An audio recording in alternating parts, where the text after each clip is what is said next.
fantasy football draft's right around the corner. He has a few tight ends I would look to target entering draft day. The first tight end, Evan Ingram, of the Jacksonville Jaguars. So Evan Ingram, what a year it was for him last year. Over 100 catches and a top 5 tight end in fantasy football. 114 catches, 963 receiving yards, 4 touchdowns on a whopping 143 targets of him and Trevor Lawrence. Obviously, over the last couple seasons since Lawrence came into the league and Ingram signed there as a free agent, leaving the New York Giants have a great rapport. But this season, Trevor Lawrence and this Jaguar offense is revamped. Gabe Davis, he came in. Brian Thomas Jr., they drafted as well. Christian Kirk still there. Also, Zay Jones leaving in free agency, going to the Arizona Cardinals. See if Evan Ingram's still going to get these amount of targets. But like I said, one of the better tight ends in all the league is Evan Ingram. He works the middle of the field. He can line up anywhere as well on the outside. And he's like a hybrid tight end where he can line up as a receiver as Evan Ingram and go out there and make plays. And right now he's getting drafted anywhere from the 7th to the 9th round. And I believe his upside could be a top 5 tight end once again entering the season. So like I said, Evan Ingram could do it all. He's a great athlete, but right now they're underrating him, in my opinion, on these platforms in ESPN and Yahoo Sports. So right now, Evan Ingram, at the value he is, I'm not saying he's going to go out there and get 100 catches, but somewhere in that 80 to 90 range is definitely a possibility. And once again, I would target Evan Ingram. Year 3 going with Trevor Lawrence. Great rapport, like I mentioned. And he could do it all and run all the routes as Evan Ingram. Next tight end, Trey McBride of the Arizona Cardinals. This Arizona Cardinal team last year was a horrible season, no doubt about it. But Murray, he only played a handful of games. He's ready to go into training camp. You got Marvin Harrison Jr. there as well. James Conner in the backfield. Benson, the rookie. Greg Dortch, Zay Jones, some of the wideouts on this team. But McBride and Marvin Harrison are going to be the top 2 targets. And Trey McBride, he was a monster last season.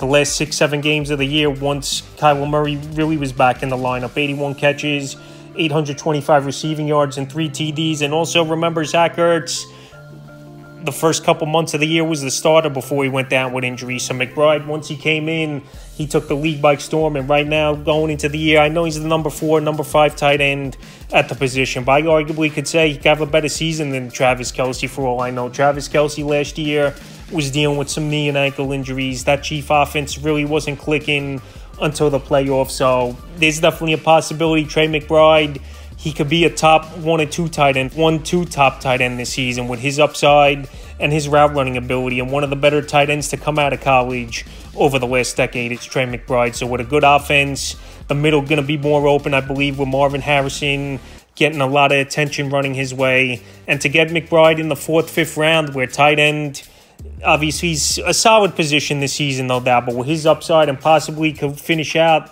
as the number 1 tight end. I like him as a target this season. Next tight end, Jake Ferguson of the Dallas Cowboys. Last season, Ferguson came out of nowhere after Dalton Schultz left in free agency and went to the Houston Texans. And Ferguson, not many expectations there were for him. But Dak Prescott, one thing about him, tight end's always been a top target and a security blanket in this Cowboy offense, especially on the PA boot rollout. So last season for Ferguson, 71 catches, 761 receiving yards, and 5 touchdowns. Ferguson right now, in my opinion, is the number 2 target in this passing game for Dallas. They didn't add anyone really in free agency. CeeDee Lamb, obviously, top wideout in fantasy once again. He'll be a top 4 or 5 wideout at worst.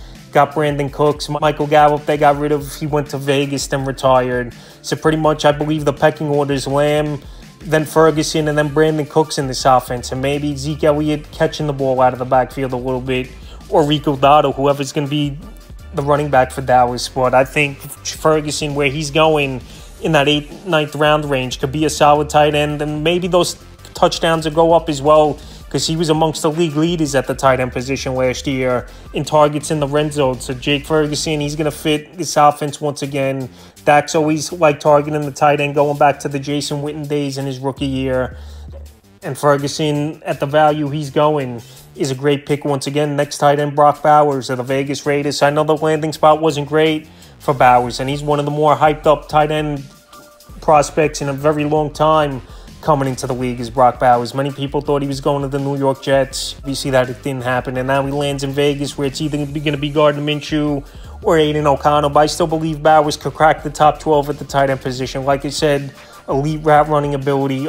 A guy could work the middle of the field, and a big target in the red zone. And Gardner Minshew, if he is the starter we saw last season, he had some games where he could go out there and he really throws that ball all over the yard, and he could get 2-3 touchdowns at some games as Minshew. And also with Davante Adams there, I'm not saying he's a big threat like he once was, but attention still is going to have to be rolled to Davante Adams. They got Jacoby Myers, and then out of the backfield, Zamir White and Alexander Mattison, the tandem for this Vegas Raider team. So like I said, a lot of hype with Brock Bowers, even though the landing spot wasn't great.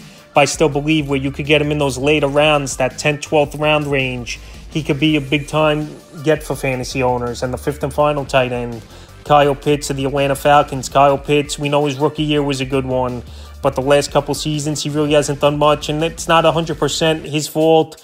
Bad coaching and no quarterback play. Where you had Marcus Mariota, Desmond Ridder, that's not going to help many players in fantasy football. Kyle Pitts, still only 23 years old, believe it or not. He could run all the routes. He's like an Evan Ingram as well, where if you need him to line up on the outside like a receiver, he could do that as well. And he's a mismatch for linebackers and even safeties is Kyle Pitts. And now with a legit quarterback this season in Kirk Cousins, and last year coming off a 53 catch, 667 receiving yard, 3 touchdown season, it wouldn't be surprising to me if Pitts has about 850, 900 yards on the year, anywhere from 5 to 7 touchdowns. So that would be a big upgrade. Pitts going in about that 7th, 8th round range as well. And he's a super freak athlete and only 23 years old, playing with the best quarterback he's played with. Entering this season is Kyle Pitts. So right now, this is the make or break type of year, I believe, for Pitts. But I believe he's going to have a good year.